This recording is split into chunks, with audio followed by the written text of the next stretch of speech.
ഓം ശാന്തി. ഇന്ന് ശിവബാബ നൽകുന്ന വരദാനം എന്താണെന്ന് നോക്കാം. ബാബറയെ തൻ്റെ ആദി സ്വരൂപത്തെയും അന്തിമ സ്വരൂപത്തെയും മുന്നിൽ കണ്ട് സന്തോഷത്തിൻ്റെ ലഹരിയിൽ കഴിയുന്ന സ്മൃതി സ്വരൂപരായി ഭവിക്കട്ടെ.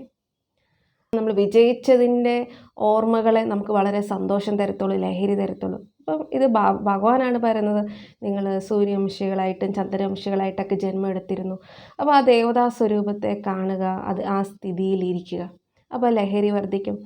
ഒപ്പം തന്നെ തൻ്റെ പൂജനീയ സ്വരൂപം, പൂജ്യ സ്വരൂപത്തെ ഓർമ്മിക്കുക. അപ്പോൾ അതിൻ്റെ ഓർമ്മ ചിഹ്നങ്ങൾ എല്ലായിടത്തും ഉണ്ട്, എല്ലാ സ്ട്രീറ്റുകളിലും ഉണ്ട് ക്ഷേത്രങ്ങൾ. എത്രയാണ് പൂജ ലഭിക്കുന്നത്, എത്രയാണ് മഹിമകൾ പാടുന്നത്. അപ്പോൾ തൻ്റെ തന്നെ ആ സ്വരൂപത്തെ ഓർമ്മിക്കുക. അപ്പോഴും വളരെ സന്തോഷത്തിൻ്റെ ലഹരി കയറും. പിന്നെ അതിന് ഈ കലിയുഗത്തിലും ബ്രഹ്മാവിൽ ശിവ പരമാത്മാവ് പ്രവേശിച്ചു, അവതരിച്ചു. ഭഗവാൻ സത്യയുഗത്തിൻ്റെ സൃഷ്ടികർത്തവ്യം ചെയ്യുകയാണ്. അപ്പോൾ ബ്രഹ്മാവിൻ്റെ മുഖത്തിലൂടെ ജന്മം എടുത്ത ബ്രാഹ്മണനാണ് ഞാൻ.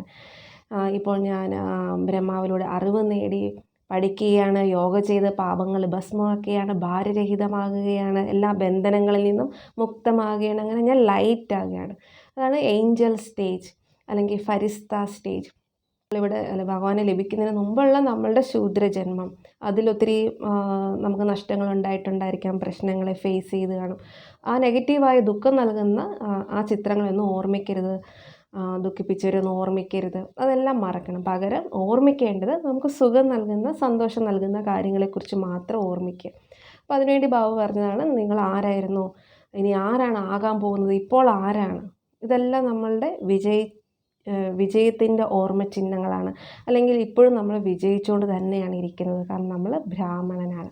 സദാ സന്തോഷം ഉണ്ടാകുമ്പോൾ സന്തോഷത്തിൻ്റെതായ കാര്യങ്ങളെ തന്നെ നമുക്ക് അട്രാക്റ്റ് ചെയ്ത് നമ്മുടെ അടുത്തേക്ക് എത്തിച്ചേരാൻ തുടങ്ങും. ദുഃഖത്തിൻ്റെ കാര്യങ്ങളെക്കുറിച്ച് ചിന്തിക്കുമ്പോൾ നെഗറ്റീവായിട്ടുള്ള എല്ലാം ജീവിതത്തിലേക്ക് വന്നു കൂടിക്കൊണ്ടേയിരിക്കും. അപ്പോൾ അതുകൊണ്ട് ബാബറെ എപ്പോഴും ഈ നല്ല ചിത്രങ്ങളെ ഓർമ്മിക്കൂ. ഈ വിജയിച്ചതിൻ്റെ അല്ലെങ്കിൽ വിജയിച്ചുകൊണ്ടിരിക്കുന്നതിൻ്റെ കാര്യങ്ങളെ മാത്രം ഓർമ്മിക്കൂ. അങ്ങനെ സദാ സന്തോഷത്തിൻ്റെ ലഹരിയിൽ കഴിയുന്ന സ്മൃതി സ്വരൂപരായി ഭവിക്കട്ടെ. ഓം ശാന്തി.